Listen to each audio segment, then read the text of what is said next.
D Moivre's theorem, De Moivre's theorem.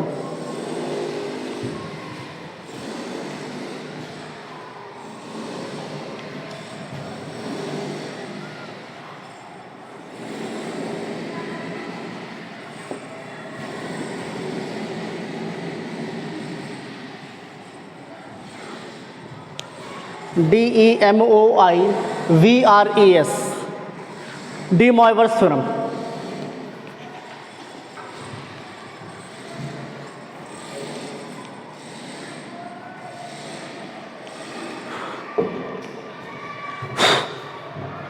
क्या होता है डी मॉयवर्स थ्योरम? देखिए, if n is an integer, if n is an integer, then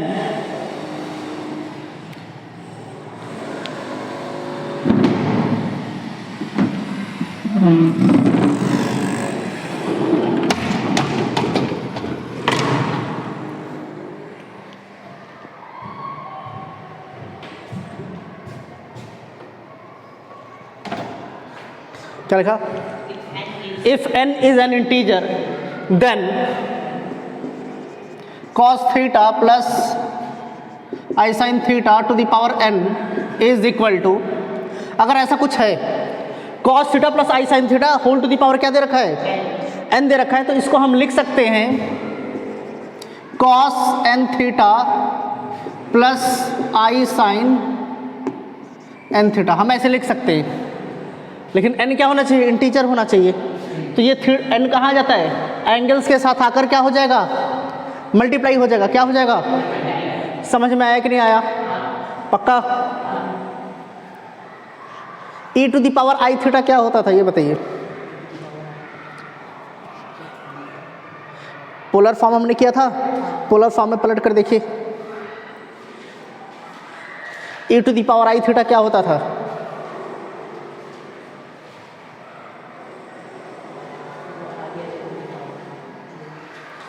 e to the power I theta को हम क्या लिख सकते थे? या एक्सपोनेंशियल फॉर्म देखिए, एक्सपोनेंशियल फॉर्म, पोलर फॉर्म नहीं, एक्सपोनेंशियल फॉर्म।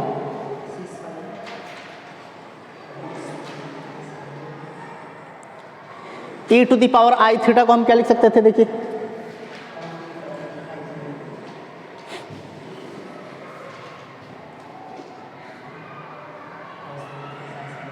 लिख सकते हैं। तो इसके जगह पर हम क्या लिख सकते हैं? cos theta plus I sin theta के जगह पर e to the power I theta लिख सकते हैं क्या? पावर में क्या हो गया? अब ऐसा कुछ दे रखा है x to the power n y, तो पावर का भी पावर तो क्या हो जाता है? पावर का भी पावर तो उधर मल्टीप्लाई हो जाएंगे ना। जैसे अगर बोला है x square to the power 5, तो ये कितना हो जाएगा? 5 × 2, यही तो हो जाएगा। पावर मल्टीप्लाई हो जाएगा कि नहीं हो जाएगा? तो ये भी यहाँ पर मल्टीप्लाई हो जाएगा। इसको ऐसे लिख सकते हैं, e to the power I n theta लिख सकते हैं कि नहीं लिख सकते हैं? अब e to the power I theta होता है, तो उसको हम ये लिख सकते हैं cos theta plus I sin theta, मतलब ये थीटा क्या होता है? यहाँ पर आ जाता है। तो अब थीटा की जगह पर क्या है? तो इसको हम ऐसे लिख सकते हैं कि नहीं लिख सकते? इसीलिए क्या होता है, ये जो n है ये इसके एंगल में आकर क्या हो जाएगा? मल्टीप्लाई हो जाएगा। और इसी को हम क्या कहते हैं? De Moivre's theorem. क्या कहते हैं? तो जब भी cos theta plus I sin theta whole to the power n है, तो आपको कुछ नहीं करना है, इस n को हम यहाँ पर डायरेक्टली मल्टीप्लाई कर सकते हैं, कोई प्रॉब्लम नहीं है। पक्का? सॉरी,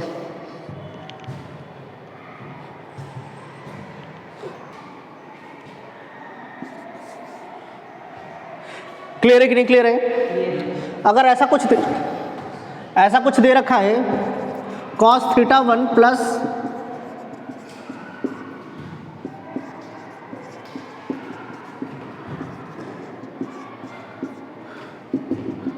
मिटाते इसको,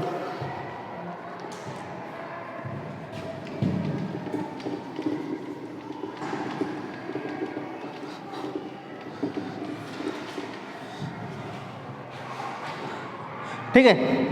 ऐसे करके दिया हुआ है cos थीटा एन प्लस आई साइन थीटा एन। तो इसको हम क्या लिख सकते हैं, ध्यान से देखना है। इसको हम क्या लिख सकते हैं, e to the power I theta 1 लिख सकते हैं कि नहीं लिख सकते हैं। बीच में किसका साइन है, मल्टीप्लाई। फिर इसको क्या लिख सकते हैं, e to the power I theta 2 into e to the power I theta 3 into e to the power I theta n। यही तो है ना। अब जब बेस सेम है और मल्टीप्लिकेशन हो रहा है तो पावर क्या होते हैं, ऐड हो जाते हैं। जैसे बोला गया है ऐसे है x square into x cube, तो क्या लिख सकते हैं, ऐसे तो लिख सकते हैं ना। तो जब बेस सेम है और मल्टीप्लाई होता जा रहा है, क्या हो रहा है, तो क्या पावर को ऐड कर सकते हैं। तो ये क्या हो जाएगा, e to the power I theta 1 plus I theta 2 plus I theta 3 plus चलता चला जाएगा।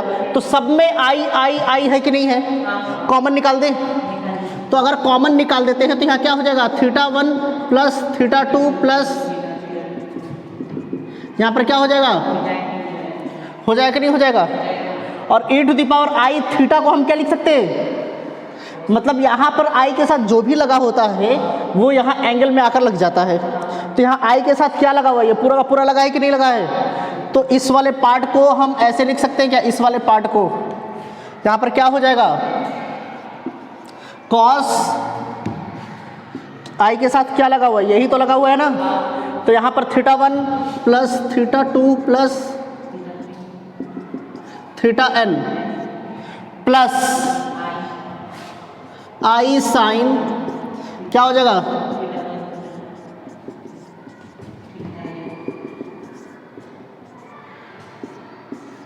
हो जाएगा कि नहीं हो जाएगा। इसका मतलब ऐसा कुछ लिख रखा है तो उसको हम इस तरीके से लिख सकते हैं। क्या होगा, cos theta 1 cos theta 2 cos theta 3, तो cos लिखेंगे और सारे एंगल्स को ऐड कर देंगे, theta 1 plus theta 2 plus theta 3 हम लिख सकते हैं। यहाँ से फिर i sine theta 1 plus theta 2 plus theta 3 ऐसे लिख सकते हैं हम। तो ये दोनों है जो आपको अच्छे से समझ लेना है। इसी को हम कहते हैं डी मॉइवस थ्योरम। क्लियर है कि नहीं क्लियर है। पावर में है तो पावर यहाँ का डायरेक्ट क्या हो जाएगा, मल्टीप्लाई।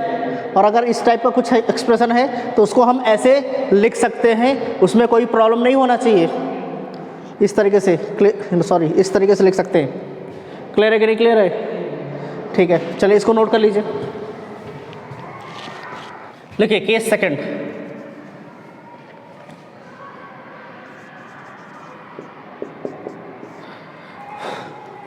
Case second. इसमें पहला लाइन लिख लीजिए, if p comma q belongs to z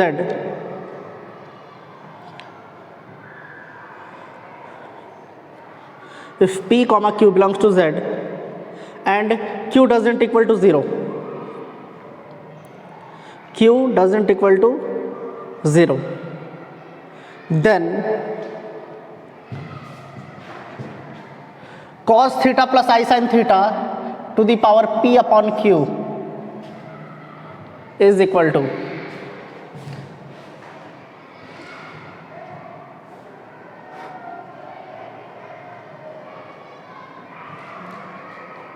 क्या लिखा, cos theta plus I sine theta whole to the power p upon q। तो ये जो होगा वो किसके बराबर हो जाएगा, ध्यान से देखिए। cos क्या लिखेंगे, 2k pi plus p theta upon q, क्या हो जाएगा, प्लस आई sine 2k pi plus p theta upon q। अब इसका पावर क्या है, इसके पहले हमने पढ़ा था कि पावर इंटीजर है, लेकिन यहाँ पर पावर क्या हो जाएगा, रैशनल पावर हो जाएगा। क्या हो जाएगा, p बाई क्यू के फॉर्म में, लेकिन q जो है वो ज़ीरो नहीं होना चाहिए। क्यों नहीं होना चाहिए, क्योंकि अगर q ज़ीरो हुआ तो इसकी वैल्यू हो जाएगी इन्फिनिटी। क्या हो जाएगा, क्लियर है कि नहीं क्लियर है। तो अगर ये p बाई क्यू के फॉर्म में है तो उसको अगर हम एक्सपैंड करते हैं तो उसको इस तरीके से लिखते हैं, 2k pi plus p theta upon q plus आई sine 2k pi plus p theta upon q, इस तरीके से लिखना होता है। समझ में आया कि नहीं आया? पक्का? क्लियर? चलिए नोट कीजिए। अच्छा इसमें इसके नीचे एक लाइन, अच्छा पहले इसको नोट कीजिए।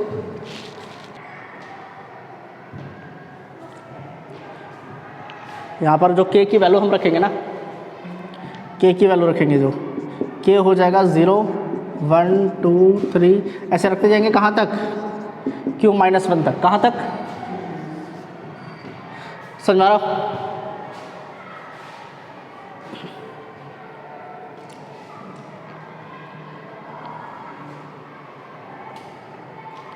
अब इधर देखिए, एक बार 0 रखेंगे k की जगह पर तो एक आंसर निकल कर आएगा, फिर k की जगह पर 1 रखेंगे तो एक आंसर निकल कर आएगा, फिर 2 रखेंगे तो निकल कर आएगा, फिर 3 रखेंगे तो निकल कर आएगा। ऐसे कितने टाइम्स हम वैल्यूज रख रहे हैं? कितने टाइम्स वैल्यू रख रहे हैं? q times. कितने टाइम्स रख रहे हैं? q times. कैसे? q -1 है यहाँ पर, तो q -1 टाइम्स रख रहे हैं ना। q टाइम्स कहाँ रख रहे हैं? बोलिए कितने टाइम्स आएगा रख रहे हैं? अरे 1 से स्टार्ट नहीं कर रहे, 0 से स्टार्ट कर रहे हैं। 1 से स्टार्ट करेंगे तब तो q -1 होगा, और एक टर्म r आ गया तो कितना हो गया? q टाइम्स तो हुआ ना। कॉमन सेंस यूज कीजिए ना। 1 से लेकर 9 तक कितने नंबर्स होते हैं? नेचुरल नंबर्स 1 से लेकर 9 तक 9 ही होते हैं ना। लेकिन अगर हम 0 से स्टार्ट कर दें तो 10 हो गया ना, एक तो बढ़ जाएगा। तो 1 से अगर q -1 तक हुआ तो q -1, एक 0 से ले रहे हैं। अब 0 से लेंगे तो ये कितने टर्म्स हो गए? q। तो q बार अगर इसमें वैल्यूज रखेंगे तो कितने आंसर्स आएंगे? q आंसर्स आएंगे कि नहीं आएंगे? एक बार रखेंगे तो एक आंसर, 2 बार रखेंगे तो 2 आंसर, 3 बार रखेंगे तो 3 आंसर। q टाइम्स रखेंगे तो q आंसर्स आपके पास होंगे। क्लियर है कि नहीं क्लियर है? तो चलिए एक लाइन लिख लीजिए, उसमें आप लोग इंपॉर्टेंट का साइन डाल दीजिएगा ऐसे। when index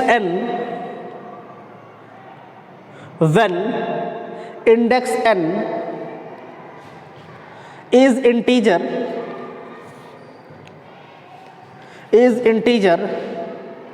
then cos theta plus I sin theta whole to the power n, cos theta plus I sin theta whole to the power n has only या फिर exactly लिख सकते हैं, has exactly one value,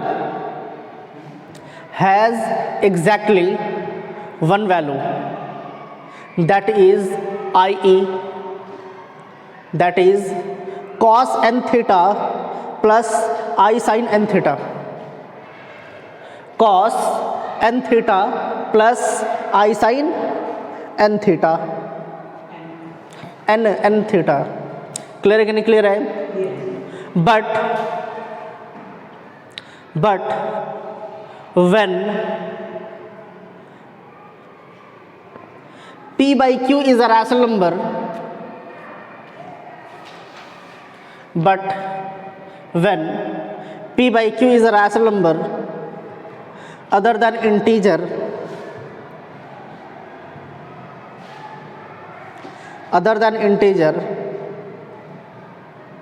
then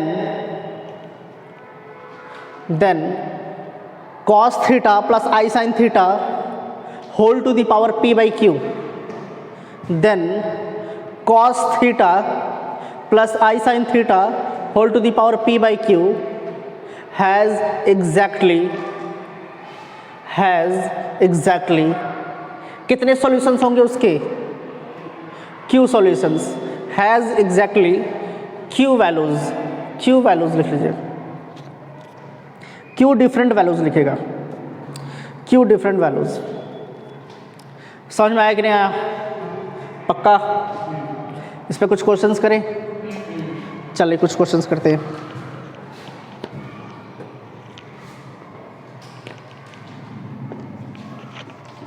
D मॉइवस theorem पे questions आते हैं अच्छे खासे, ठीक है? तो इसको मजे में नहीं लेना है।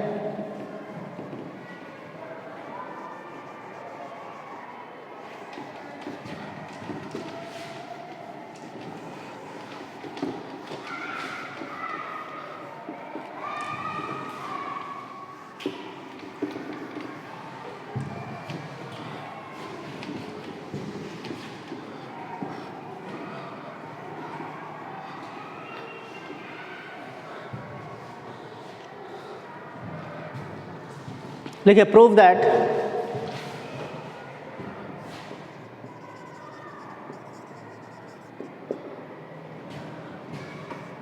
One plus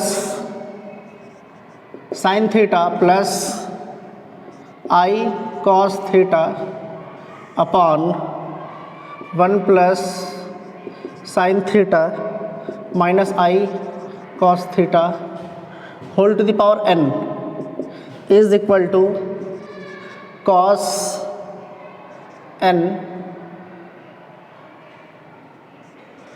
pi by 2 minus theta plus I sine n pi by 2 minus theta.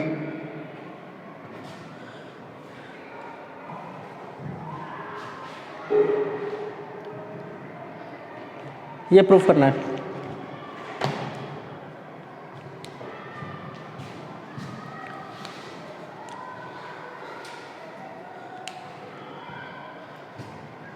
चलिए देखिए, सबसे पहले यहाँ पाई बाई 2 माइनस थीटा है, तो पाई बाई 2 माइनस थीटा इधर भी तो लाना पड़ेगा, तभी तो प्रूफ हो पाएगा ना। लेफ्ट हैंड साइड को अगर राइट हैंड साइड के बराबर लाना है तो यहाँ पर हमें दिख रहा है पाई by 2 minus theta, pi by 2 minus theta, तो उसको उस फॉर्म में तो लाना पड़ेगा। अब देखिए ध्यान से, लेफ्ट हैंड साइड ले लेते हैं, इसको हम ऐसे लिख सकते हैं क्या, वन प्लस साइन थीटा को हम लिख सकते हैं cos pi by 2 minus theta. Cos pi by 2 minus theta क्या होता है, साइन थीटा क्या होता है। कैसे, इसको सॉल्व करने के 3 स्टेप होते थे, ट्रिग्नोमेट्री में हमने सीखा था।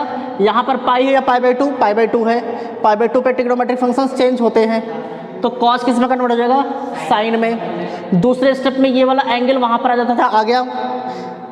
तीसरे स्टेप में हम चेक करते थे किस क्वाड्रेंट का एंगल है, तो पाई बाई 2 माइनस बोल रहा है, इसका मतलब फर्स्ट क्वाड्रेंट में होगा।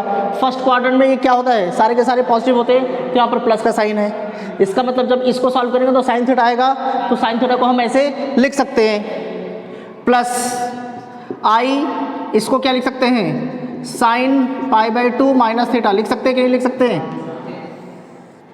यहाँ पर one plus cos pi by 2 minus theta, और यहाँ पर minus I sine pi by 2 minus theta. हो गया कि नहीं हो गया, कोई डाउट इसमें। अब न्यूमरेटर में देखते ही पता चल रहा है कि हाफ एंगल फॉर्मूला यूज़ होगा। कौन सा यूज़ होगा, अब हाफ एंगल फॉर्मूला क्या होता है, याद है आप लोगों को, नहीं याद है, क्यों भाई, सही बात है ना, याद नहीं है ना। देखिए पेज पलटने लगा तुरंत। वन प्लस कॉस थीटा क्या होता है, 2 cos square theta upon 2। One minus cos theta क्या होता है, 2 साइन स्क्वायर थीटा अपॉन 2। समझ में आ रहा है कि नहीं आ रहा। साइन थीटा क्या होता है, 2 sine theta upon 2 cos theta upon 2, ये होता है। क्लियर, ये क्या है, हाफ एंगल फॉर्मूला है, इसी को यूज़ करना है यहाँ पर। वन प्लस कॉस थीटा है कि नहीं है, करें,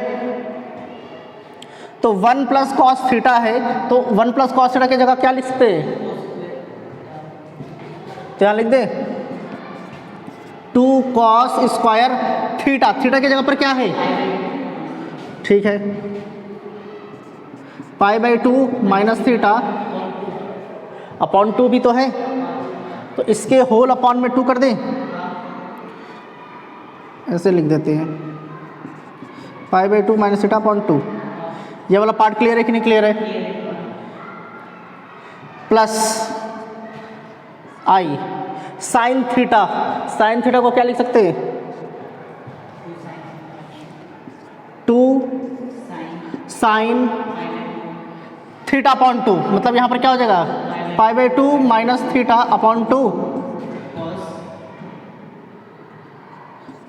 cos pi by 2 minus theta upon 2। ये ऐसे लिख सकते हैं कि नहीं लिख सकते हैं, whole upon 1 plus cos theta, 1 plus cos theta की जगह पर यही तो यूज़ होगा ना, तो क्या हो जाएगा 2 cos square pi by 2 minus theta upon 2 minus I sine, यहाँ पर क्या हो जाएगा, सॉरी 2 भी तो आएगा ना, साइन थीटा की जगह पर 2 sine theta upon 2 cos theta upon 2, तो यहाँ 2 sign pi by 2 minus theta upon 2 cos pi by 2 minus theta upon 2। इसमें कोई डाउट? पक्का? अब ऊपर में 2 और 2 कॉमन है, कॉस स्क्वायर है और यहाँ पर cos pi by 2 minus theta upon 2 और यहाँ से cos pi by 2 minus theta upon 2 common है कि नहीं है? डिनोमिनेटर में 2 और 2 कॉमन है और क्या कॉमन है? Cos pi by 2 minus theta upon 2 cos pi by 2 minus theta upon 2, तो ऊपर में भी वही कॉमन है, नीचे में भी वही कॉमन है, तो 2 cos pi by 2 minus theta upon 2 cancel out हो जाएगा कि नहीं हो जाएगा?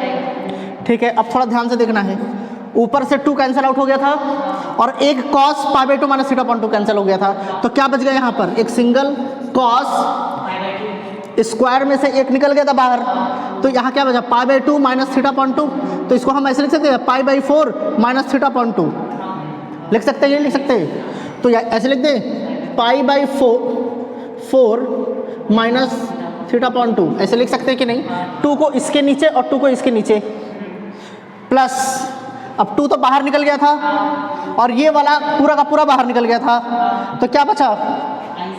आई साइन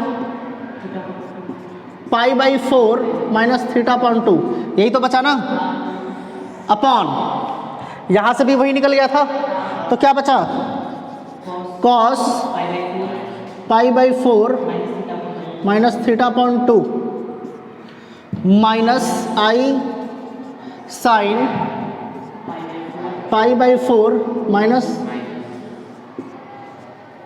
इसमें कोई डाउट? इस वाले पार्ट को मिटाए।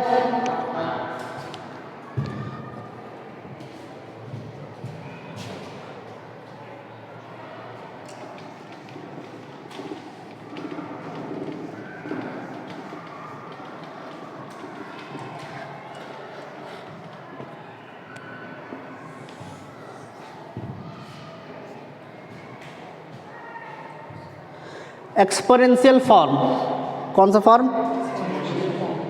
कॉस थीटा प्लस आई साइन थीटा को हम लिख सकते थे e to the power I theta, cos theta minus I sine theta को हम लिख सकते थे e to the power minus I theta. याद आ रहा है क्या? देखिए पलट कर देखिए, एक्सपोनेंशियल फॉर्म में दोनों ही हमने लिख रखा है। कॉस थीटा प्लस आई साइन थीटा को हम लिख सकते हैं e to the power I theta, और उसी के नीचे हमने लिखा था cos theta minus I sine theta है, तो उसको हम लिख सकते हैं e to the power minus I theta. लिख सकते हैं कि नहीं लिख सकते हैं? तो यहाँ पर प्लस वाला यूज़ करेंगे न्यूमरेटर में और डिनोमिनेटर में माइनस वाला। कॉस ये पूरा का पूरा क्या है? थीटा प्लस आई साइन थीटा, तो क्या हो जाएगा? e to the power I theta. तो यहाँ से हम इसको लिख सकते हैं e to the power I, और थीटा क्या है? ये पूरा का पूरा थीटा ही है ना, पाई बाई 4 माइनस थीटा अपॉन 2, ये वाला पार्ट क्लियर है कि नहीं? डिनोमिनेटर में e to the power minus I pi by 4 minus theta upon 2, ये वाला पार्ट क्लियर है? अब अगर ऐसा दे रखा है x cube upon x to the power minus 2, तो ये ऊपर जाकर क्या हो जाएगा? X to the power 3 into x to the power, अभी क्या हो रहा है? ये डिवाइड हो रहा है ना, तो जब इसको ऊपर भेजेंगे तो क्या हो जाता है? मल्टीप्लाई हो जाता है, और इसका पावर क्या हो जाएगा? प्लस है तो माइनस, और माइनस रहेगा तो प्लस हो जाएगा, और ये क्या हो गया? एक्स टू दी पावर क्या हो गया? यही हो जाएगा ना। इसका मतलब जब डिनोमिनेटर वाला निगेटिव है, ये ऊपर जाकर क्या होगा? पावर ऐड ही होना है, पावर क्या होगा? ऐड होगा। तो अगर ऐड हो रहा है तो यहाँ पर हो जाएगा e टू दी पावर, अच्छा ये और ये किस में कन्वर्ट हो गया? प्लस में। तो i और i कॉमन है कि नहीं है? तो i को कॉमन निकाला तो यहाँ पर क्या हो गया? पाई बाई 4 प्लस पाई बाई 4, इसको मिटाते हैं, बताइए पाई बाई 4 प्लस पाई बाई 4 कितना होता है? 2 पाई by 4, pi by 4 plus pi by 4, denominator same है तो ऊपर वाले न्यूमरेटर डायरेक्ट ऐड हो जाएंगे, तो पाई प्लस पाई कितना हो गया? 2 पाई बाई 4, 2 से 4 कटेगा तो कितना हो गया? पाई बाई 2, तो पाई बाई 4 प्लस पाई बाई 4 कितना हो गया? पाई by 2 minus theta upon 2 minus theta upon 2, हाँ वही minus theta upon 2 minus theta upon 2, तो कितना हो जाएगा? माइनस 2 थीटा अपॉन 2, ये कट गया, कितना हो गया? तो यहाँ लिख दे माइनस थीटा, लिख दे कि नहीं लिख दे? कोई डाउट? अब इसको फिर से हम पोलर फॉर्म में लेकर आ रहे हैं, किस में लेकर आएंगे? तो क्या होता है कॉस थीटा, थीटा के जगह पर पूरा का पूरा लिखेंगे π/2 माइनस थीटा, लिख सकते हैं कि नहीं लिख सकते हैं? पक्का? प्लस आई साइन π/2 माइनस, लिख सकते हैं?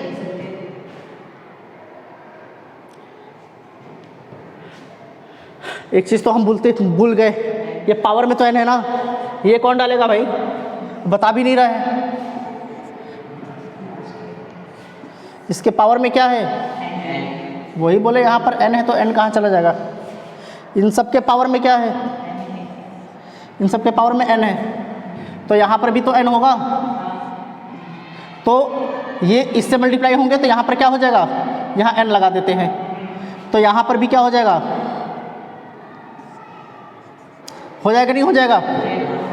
यहाँ पर भी साइन n π/2 माइनस थीटा आ गया, राइट हैंड साइड के बराबर आ गया कि नहीं आ गया? तो देख रहे हैं एक्सपोनेंशियल में कन्वर्ट करना पड़ेगा ताकि उसको हम सॉल्व आराम से कर सकें। अभी यहाँ पर क्या सॉल्व कर पाएंगे? यहाँ पर क्या सॉल्व करेंगे? मुश्किल है, तो इसको तुरंत किस में कन्वर्ट कर देना है? एक्सपोनेंशियल फॉर्म में। किस में कर देंगे? अब एक्सपोनेंशियल फॉर्म में हमें पता है कि पावर्स ऐड होंगे, यहाँ माइनस है तो अगर यहाँ पर प्लस होता तो पावर्स को माइनस कर देते, छोटा हो गया, फिर से इसे एक्सपैंड कर पोलर फॉर्म में कर देंगे। तो वही हमें फ़ायदा है कि एक्सपोनेंशियल फॉर्म से पोलर फॉर्म से नहीं सॉल्व हो पा रहा तो एक्सपोनेंशियल फॉर्म में कन्वर्ट कीजिए, उसके बाद सॉल्व कीजिए, तो आराम से हो जाता है। समझ में आया कि नहीं आया? Proved, clear? चलिए इसको नोट कीजिए।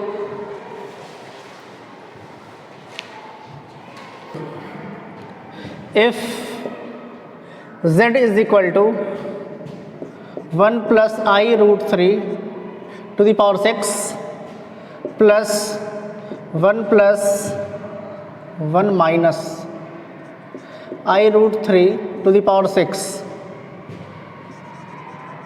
then find modulus of z।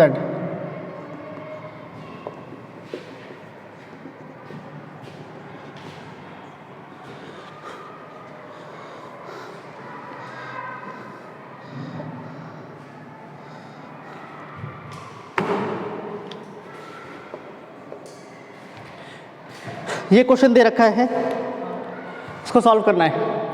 कैसे करेंगे? अब पावर इसको 6 थोड़ी एक्सपैंड करने जाएंगे, पावर में 6 दे रहे, इसको एक्सपैंड थोड़ी करने जाएंगे फिर सॉल्व करेंगे, ऐसा थोड़ी है। अब मॉडुलस ऑफ z करने के लिए क्या करना होता है? √x² + y²। अब √x² + y² करने से पहले ये a + ib के फॉर्म में होना चाहिए, अंदर वाला तो है लेकिन पावर में तो 6 है। अब a + ib के फॉर्म में लाने के लिए इसको पूरा का पूरा एक्सपैंड करना पड़ेगा, इसको भी करना पड़ेगा, सॉल्व करना पड़ेगा, वो तो बहुत बड़ा हो जाएगा ना। ठीक है कि नहीं? ठीक है, तो हम क्या करेंगे? इसको पोलर फॉर्म में कन्वर्ट कर लेंगे। क्या करेंगे? तो आसान हो जाएगा हमको सॉल्व करना। समझ में आया कि नहीं आया? अब पोलर फॉर्म के लिए हमें दो चीज़ें चाहिए, एक क्या चाहिए? मॉडुलस ऑफ z, और एक चाहिए एम्पलीट्यूड ऑफ z। यही तो फिर होता था cos theta + i sin theta, यही होता था ना, r cos theta + i sin theta, यही तो होता था पोलर फॉर्म। तो r निकाले यहाँ से, अगर यहाँ से r निकालेंगे तो r कितना हो जाएगा? √1² + √3² कितना हो जाएगा? 2 हो जाएगा कि नहीं हो जाएगा? 4 √4 2 हो गया, तो r तो निकल कर आ गया। चले यहाँ से इसको डायरेक्ट कन्वर्ट करते हैं। क्या करते हैं? z इज इक्वल टू अंदर वाला, सबसे पहले क्या होता है? r होता है, तो यहाँ r लिख लेते हैं, r विद इन ब्रैकेट, यहाँ पर क्या होता है? cos theta. क्या होता है? थीटा। तो ये किस क्वाड्रेंट में लाई करेगा? फर्स्ट क्वाड्रेंट में। मतलब कि फर्स्ट क्वाड्रेंट में हमें पता है theta is equal to alpha होता है, थीटा जो होता है वो अल्फा के बराबर होता है। तो सबसे पहले हम क्या करते थे? अल्फा पता करते थे। तो अल्फा क्या होता था? tan इनवर्स y/x, तो √3/1, तो tan इनवर्स √3 हो गया। √3/1 कितना होता है? √3/1, √3 तो होता है, तो tan इनवर्स √3 आ गया। अब tan के किस एंगल पर √3 होता है? 60 डिग्री, मतलब π/3। तो क्या यहाँ पर डायरेक्ट लिख दे π/3? यहाँ पर π/3 प्लस आई साइन π/3 हो गया कि नहीं हो गया? इसमें कोई डाउट? पावर में क्या है 6 प्लस ये वाला पार्ट, इसको भी तो कन्वर्ट करना पड़ेगा, तो इसका भी R2 ही आएगा, तो 2 लिख दिया, यहाँ पर लिख दिया कॉस, यहाँ पर थीटा होता है। अब यहाँ से क्या आ गया tan इनवर्स √3/1। अब √3/1 क्या होता है √3, तो tan के किस एंगल पर √3 होता है π/3, ठीक है π/3। लेकिन ये किस क्वाड्रेंट का एंगल है? थर्ड क्वाड्रेंट का, real part sorry fourth quadrant का है। किस क्वाड्रेंट का है ये? फोर्थ क्वाड्रेंट है। किस क्वाड्रेंट का है? Real part positive, imaginary part negative. तो real part positive, imaginary part negative, तो कौन सा क्वाड्रेंट है? Fourth quadrant. तो फोर्थ क्वाड्रेंट में क्या होता है? Theta is equal to minus alpha, क्या होता था? थीटा इज इक्वल टू, तो यहाँ पर क्या हो जाएगा माइनस π/3 प्लस आई साइन माइनस π/3। ये होता था कि नहीं होता था? पावर में क्या दे रखा है 6। इसमें कोई डाउट? R यहाँ पर क्या होता है? R क्या है 2। तो अगर इसको एक्सपेंड करते हैं तो 2⁶ हो जाएगा, क्या हो जाएगा? और according to De Morgan's theorem ये 6 कहाँ आकर मल्टीप्लाई होगा? यहीं तो आकर मल्टीप्लाई होगा, 6 एंगल से आकर मल्टीप्लाई होगा डी मॉर्गन्स थ्योरम। तो 6 π/3 कितना हो जाएगा? cos 2π हो जाएगा कि नहीं हो जाएगा? प्लस आई साइन 2π। इसमें कोई डाउट?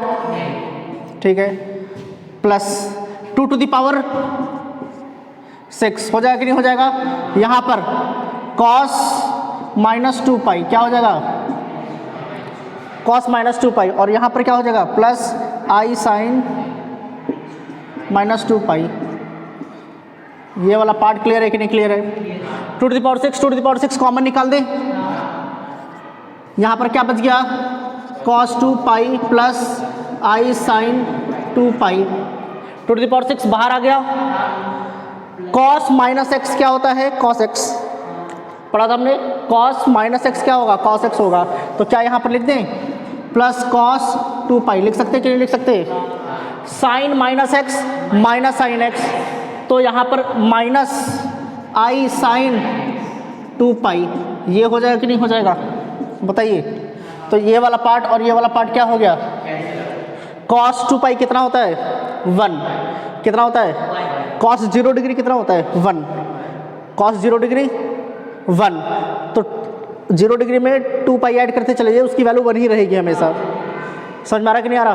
तो cos 2π कितना होता है? और cos 2π कितना होता है? तो 1 + 1 कितना हो गया?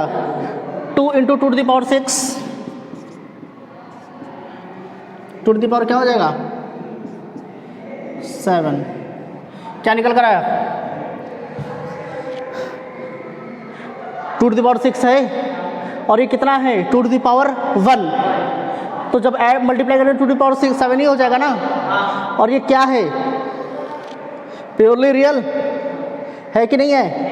ये तो z है ना, और z क्या होता है? आपको क्या बोला है निकालने के लिए? तो अगर मॉडुलस ऑफ z निकालना है तो मॉडुलस ऑफ z क्या हो जाएगा? √x² + y², यही होगा ना। तो √y तो इसमें है ही नहीं, y तो 0 है, और x क्या है? 2⁻7² तो ये स्क्वायर और अंडर रूट क्या होंगे? और 2⁻7 आ जाएगा, वही आंसर आ जाएगा। तो इतना तामझाम क्यों करना है? हमें जब पता है कि प्योरली रियल है तो वही उसका आंसर होगा। अगर प्योरली इमेजिनरी होता, क्या होता? तो सिर्फ आई हटा देते, बाकी जो भी है वही उसका मॉडुलस हो जाता। और मॉडुलस हमेशा पॉजिटिव में होना चाहिए। किस में होना चाहिए? पॉजिटिव होना चाहिए। तो यही क्या है? मॉडुलस ऑफ z है 2⁻7। अच्छे से लिख लीजिए इसको,